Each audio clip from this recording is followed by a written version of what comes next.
Yeah, I want to play for Indonesia because first of all it's a tribute to my grandmother.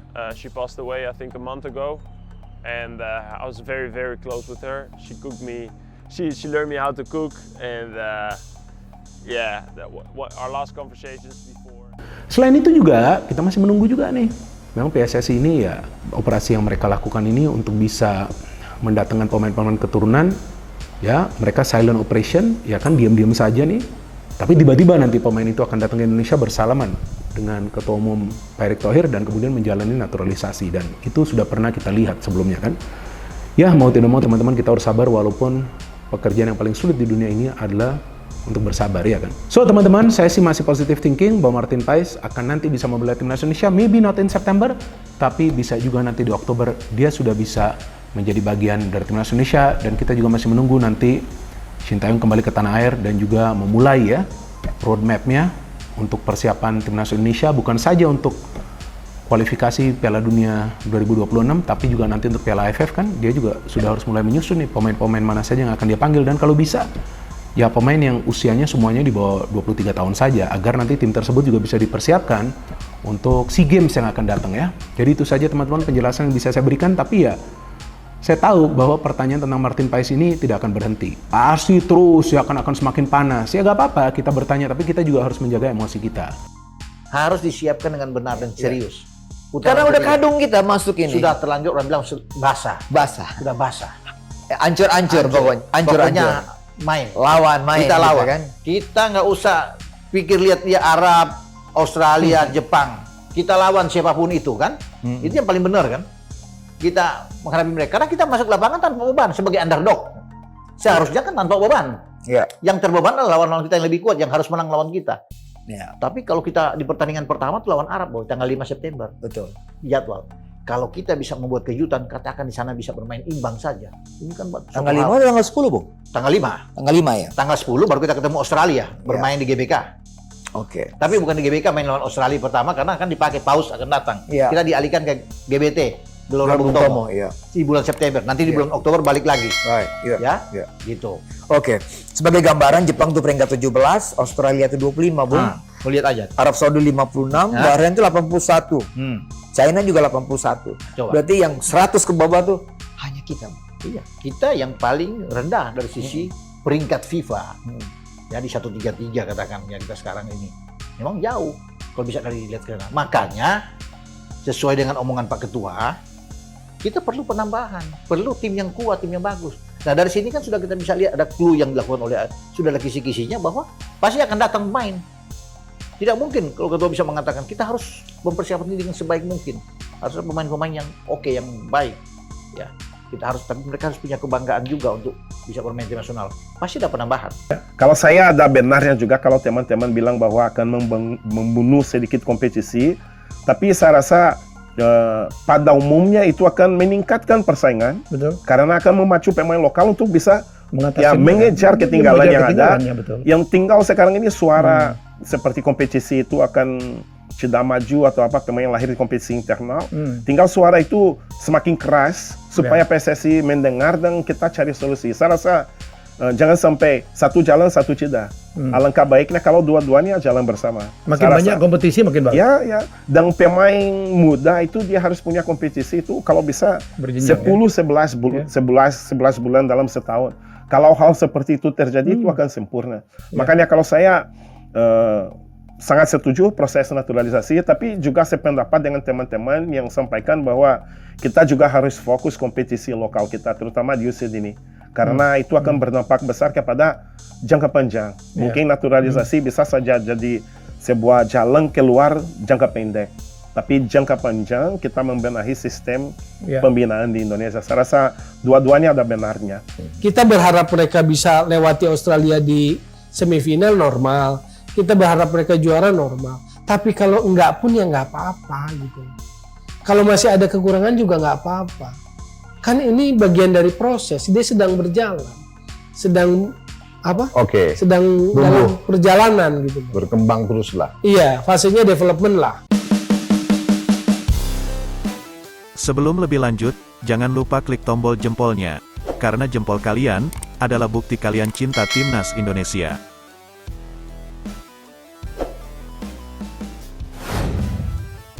Muncul rumor mengenai Maarten Paes. Ia dikabarkan bakal pindah dari FC Dallas ke sebuah klub Serie A Italia. Paes merumput di Amerika Serikat bersama FC Dallas sejak Januari tahun 2022. Berawal dengan status pinjaman dari Utrecht, calon kiper timnas Indonesia itu lantas dipermanenkan statusnya oleh klub Major League Soccer (MLS) itu pada bulan Juni tahun 2022. Kini tampaknya Maarten Paes akan meninggalkan FC Dallas. Paling tidak begitulah menurut Fabrizio Romano, jurnalis Italia yang selama ini dikenal rutin memberikan bocoran dan rumor transfer di dunia sepak bola. Dalam sebuah postingannya di media sosial, Romano menyebut bahwa klub Serie A Italia Empoli telah mengajukan proposal resmi ke Dallas untuk bisa memboyong Maarten Paes. Negosiasi sudah berlangsung untuk kesepakatan peminjaman dengan klausul pembelian wajib, karena Dallas FC menginginkan kepindahan permanen, sebutnya. Selain itu, Romano juga mengklaim bahwa Maarten Paes sudah siap pindah ke Empoli. Kesepakatan personal sudah disetujui. Maarten Paes sendiri saat ini dijadwalkan untuk terlibat dalam laga MLS All Stars melawan MX All Stars pada tanggal 25 Juli mendatang. Ia masuk daftar berisikan 30 pemain untuk MLS All Stars 2024. Masuknya nama Paes ke daftar pemain MLS All Stars 2024 itu, bersama-sama pemain top lain seperti Lionel Messi dan Luis Suarez, tidak lepas dari performanya yang terbilang apik sepanjang MLS 2024. Sementara di level timnas, Maarten Paes kini masih diusahakan PSSI untuk bisa segera memperkuat timnas Indonesia.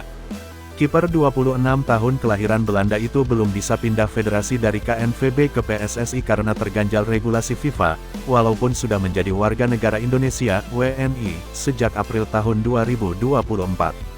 Berita selanjutnya, Exco PSSI berharap timnas Indonesia tidak kalah di kandang sendiri saat lakoni ronde ketiga kualifikasi Piala Dunia 2026. Anggota Komite Eksekutif Exco PSSI, Arya Sinulinga, berharap timnas Indonesia bisa memanfaatkan keuntungan laga kandang di ronde ketiga kualifikasi Piala Dunia 2026 zona Asia. Timnas Indonesia bakal menjalani 10 pertandingan selama ronde ketiga kualifikasi Piala Dunia 2026. Ronde ketiga bakal digelar pada September tahun 2024 Juni tahun 2025. Timnas Indonesia jadi tim yang paling tidak diunggulkan di ronde ketiga. Pasalnya, Timnas Indonesia jadi tim terbawah berdasarkan ranking FIFA terkini. Timnas Indonesia bakal memulai petualangan di laga kandang saat menghadapi Australia pada tanggal 10 September tahun 2024 di Stadion Gelora Bung Tomo, Surabaya. Laga kandang Timnas Indonesia berikutnya bakal menghadapi Jepang tanggal 14 November tahun 2024, Arab Saudi, tanggal 19 November tahun 2024, Bahrain, tanggal 25 Maret tahun 2025, dan China, tanggal 5 Juni tahun 2025. Anggota Komite Eksekutif Exco PSSI, Arya Sinulinga mengakui bahwa Timnas Indonesia menghadapi banyak lawan berat. Kita masuk di ronde ketiga, lawannya keren banget. Bayangin tuh ada Arab Saudi, Jepang, Australia, Bahrain, Cina dan Indonesia, ujar Arya Sinulinga dilansir bolasport.com dari kanal YouTube pribadinya. Udah pasti kita dari sisi ranking kita paling bawah nih, apalagi ini ada tiga tim, Australia, Arab Saudi, dan Jepang ini langganannya Piala Dunia. Bahkan Piala Dunia sebelumnya pun mereka ikut serta gitu. Jadi bisa bayangkan grup kita, grup neraka. Ya grup neraka, pasti tuh, 3 loh. Katanya sih semua timnas yang masuk round 3 ini setara gitu, ya tapi kalau lihat grup kita ada 3 yang sebelumnya pun masuk di Piala Dunia ini tentunya mereka langganan lah di dunia. Tentunya ini berat ya bagi kita dan apalagi di round 3 posisinya hanya 2 yang lolos ke Piala Dunia di round 3. Jadi bisa dibayangkan 3 negara yang biasa masuk ke Piala Dunia aja pasti ada 1 yang harus masuk round 4. Kalau enggak bisa lolos juga. Jadi enggak mungkin kan karena cuma 2 yang diambil, ujarnya. Arya Sinulinga berharap timnas Indonesia bisa tembus ke ronde keempat, caranya dengan finish jadi peringkat 3 atau 4 di ronde ketiga. Caranya, tim asuhan Shin Tae-yong harus memaksimalkan laga kandang. Anggota Exco PSSI tersebut berharap timnas Indonesia bisa meraih poin sempurna di kandang sendiri agar bisa menjaga peluang ke Piala Dunia 2026. Kita pasti pengen masuk ke round 4 yaitu masuk peringkat 3-4 lah kita di grup ini. Bagaimana cara kita untuk bisa masuk di rank 3 rank 4 lah gitu ya supaya kita masuk round 4. Sudah pasti kelebihan kita sebagai tuan rumah harus kita manfaatkan, ujar Arya. 5 kali main sebagai tuan rumah ini kita harus dapat angka penuh gitu. Itu kita punya peluang besar kalau kita bisa masuk di setiap kita di tuan rumah kita bisa menang yaitu kemungkinan kita masuk besarnya makin baik gitu. Nah ini yang dibutuhkan ya dibutuhkan oleh kita. Apalagi dengan apa supporter kita yang sangat kuat ya kita berharap bahwa kita akan bisa punya mental memenangkan di setiap ketika kita home. Tapi kita berharap di tuan rumah itu ketika jadi tuan rumah kita dapat poin yang baik jangan sampai kita kalah. Nah itu peluang yang harus kita manfaatkan untuk ronde ketiga, ujarnya.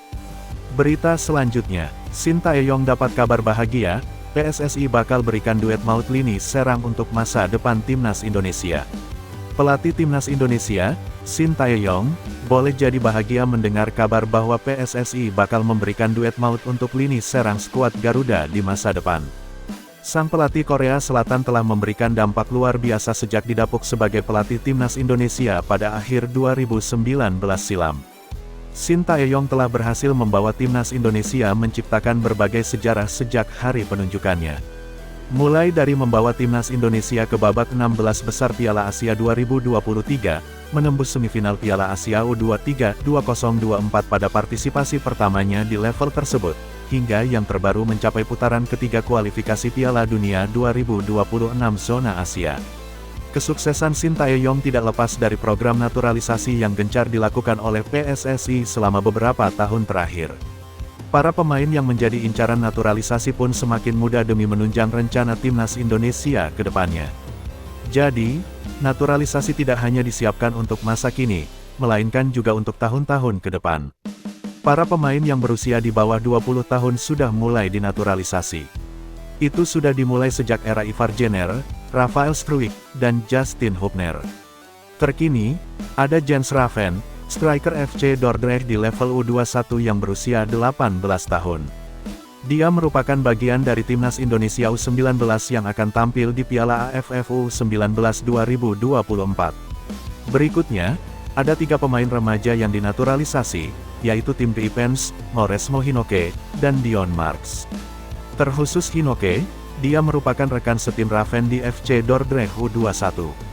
Selain itu, sama seperti Raven, Hinoke juga merupakan seorang penyerang. Raven dan Hinoke tak hanya main bersama di level klub, melainkan juga di Timnas Indonesia U20 yang berlaga di Toulon Cup 2024, turnamen tak resmi yang terselenggara di Prancis pada Juni lalu. Kehadiran Raven dan Hinoke ini harusnya menjadi kabar yang membahagiakan Shin Tae-yong, yang telah lama dirundung oleh masalah penyerang di skuad Timnas Indonesia. Garuda Nusantara hanya mencetak 2 gol dalam 5 pertandingan di Toulon Cup 2024, selagi kebobolan 14 kali.